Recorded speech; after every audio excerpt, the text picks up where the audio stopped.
નમસ્કાર મિત્રો, સ્વાગત છે આપ સર્વનું તમારી પોતાની યુટ્યુબ ચેનલ વિદ્યાશાળામાં. ધોરણ 3ની જે નવી સ્વ અધ્યયન પોથી આવી ચૂકી છે. આપણે ચેનલ ઉપર આ નવી સ્વ અધ્યયન પોથીના બધા જ વિષયના બધા જ પાઠના સંપૂર્ણ સોલ્યુશનના વિડીયો પ્લસ PDF બંને મૂકવામાં આવે છે, જેની લિંક નીચે ડિસ્ક્રિપ્શન બોક્સમાં આપેલ છે. તો આજે આપણે આ વિડીયોમાં ધોરણ 3ની નવી સ્વ અધ્યયન પોથીના ભાગ નંબર 1ના પર્યાવરણ વિષયના પાઠ નંબર 3 પાણી જ પાણી તેમનું સોલ્યુશન આપણે આ વિડીયોની અંદર જોઈશું. તેમનું પોસ્ટર પણ અહીં તમને દર્શાવેલું છે, જે તમે અહીં જોઈ શકો છો. આપણે શરૂઆત કરીએ. પ્રશ્ન નંબર 1. જે કાર્યોમાં પાણી જરૂરી હોય તેવા કાર્યોની સામે ખાનામાં ખરું કરો જોઈએ. તો રસોઈ બનાવવા, ત્યાર પછી સ્નાન કરવા, બરફ બનાવવા, ઈંટ બનાવવા અને ખેતી કરવા. પ્રશ્ન નંબર 2. ઉદાહરણ મુજબ યોગ્ય રીતે જોડો. નંબર 1 ખેતી કામ માટે તો નંબર 3 સાથે. નંબર 2માં પાણી પીવા માટે તો નંબર 1 સાથે. નંબર 3 સ્નાન કરવા અને ધોવા માટે તો 5 નંબર સાથે. નંબર 4 સંગ્રહ કરવા માટે તો 2 નંબર સાથે. અને નંબર 5 પાણી ગરમ કરવા માટે તો 4 નંબર સાથે. પ્રશ્ન નંબર 3. નીચેના પ્રશ્નોના જવાબ લખો. નંબર 1 તમારા ગામમાં કે તેની નજીક આવેલી નદી કે તળાવનું નામ જાણીને લખો. તો કે મારા ગામની નજીકની નદીનું નામ સાબરમતી છે અને તળાવનું નામ કાંકરિયા તળાવ છે.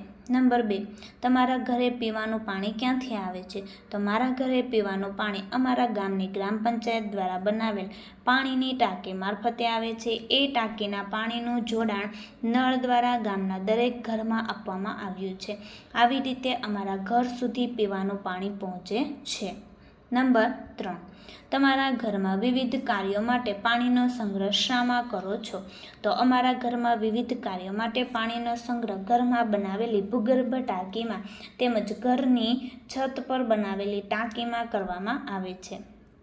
નંબર 4 તમારા ઘરે પીવા માટેનું પાણી ક્યાં વાસણમાં ભરવામાં આવે છે? તો કે મારા ઘરે પીવા માટેનું પાણી માટલામાં અને બેડામાં ભરવામાં આવે છે અને બાકીનું પાણી પીવાની ટાંકીમાં સંગ્રહ કરવામાં આવે છે. નંબર 5 તમે પાણીનો બગાડ થતો જોયો હોય તેવા એક સ્થળનું નામ લખો. તો પાણીનો બગાડ થતો હોય તેવું સ્થળ વોટર પાર્ક, ગામની ડંકી અને જાહેર નળ, પાણીની પરબ અને ગામના હવાડામાં પાણીનો બગાડ થતો જોયો છે. પ્રશ્ન નંબર 4 તમે જોયા હોય તેવા પાણીના પ્રાપ્તિ સ્થાનોના ચિત્રો પર ખરું કરો. ચાલો, ત્યાર પછી અહીં તમે જોઈ શકો છો. આપણે જે પ્રાપ્તિ સ્થાનો તમે જોયા હોય તેમાં જ તમારે ખરું કરવાનું છે. તો વિદ્યાર્થી મિત્રો, ધોરણ 3થી 8ની જે નવી સ્વ અધ્યયન પોથી આવી ચૂકી છે 2024-25, જેમાં બધા જ ભાગના તમામ વિષયના સોલ્યુશનની તમે PDF અને બુક મેળવી શકો છો. બુક મેળવવા માટે કોન્ટેક્ટ નંબર ઉપર કોન્ટેક્ટ કરી શકો છો અને PDF આપણી ઓશન કોચિંગ ક્લાસીસ જે એપ્લિકેશન પરથી તમે મેળવી શકો છો. પ્રશ્ન નંબર 5 તમારા ઘરમાં પીવાના પાણીનો સંગ્રહ થતો હોય તેવા પાત્રોના ચિત્રો પર ખરું કરો. તો જોઈએ, અહીં તમે જે ખરું કરી શકો છો, માટલો છે, ગોળો છે, ત્યાર પછી ફિલ્ટર છે, ત્યાર પછી જગ છે અને અહીં વોટરની બોટલ છે.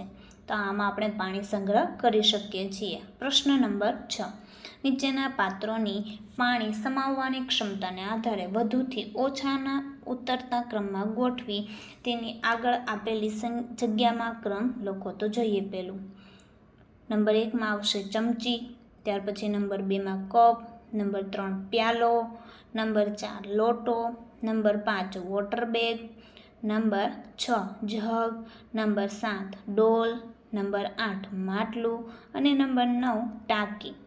પ્રશ્ન નંબર 7 પાણીમાં રહેનાર પ્રાણીઓને તળાવ સુધી પહોંચાડો.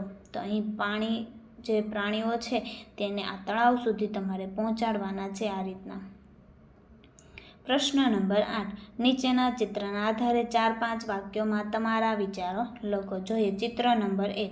તો આપેલ ચિત્રમાં એક તરસ્યું બાળક નળમાંથી પોતાના હાથથી હથેળીનો ખોબો બનાવીને પાણી પીએ છે, પરંતુ વધારાનું પાણી નીચે વહી જતાં પાણીનો બગાડ થાય છે. પાણી પીવા હાથને બદલે જો ગ્લાસ કે કોઈ અન્ય પાત્રનો ઉપયોગ કરીએ તો આપણે પાણી બચાવી શકીએ છીએ. ચિત્ર નંબર 2. આપેલ ચિત્ર દુષ્કાળનું છે. દુષ્કાળના કારણે વરસાદ પડ્યો નથી. વરસાદ ન પડતા જમીન પણ સુકાઈને ફાટી ગઈ છે.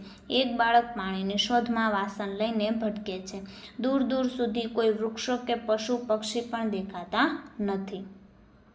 તો વિદ્યાર્થી મિત્રો, ફરી આપણે મળીશું જે બીજા વિષયની નવી સ્વ અધ્યયન પોથીના સંપૂર્ણ સોલ્યુશન સાથે. આ વિડીયોની લિંક તમે તમારા મિત્રો દોસ્તોને જરૂરથી શેર કરજો, જેથી તે લોકોને પણ આ સોલ્યુશનનો લાભ મળી રહે.